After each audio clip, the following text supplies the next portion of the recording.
अलग अलग तरीके के उपकरण जो है वो यहाँ पर तैनात किए गए हैं।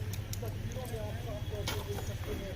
उसके अलावा जो सामने वाली बिल्डिंग देखते हैं, यात्री निवास है और 2 तारीख को दिल्ली की यात्रा को रवाना किया जाएगा और 3 तारीख को दोनों रूट की यात्रा को खोल दिया जाएगा।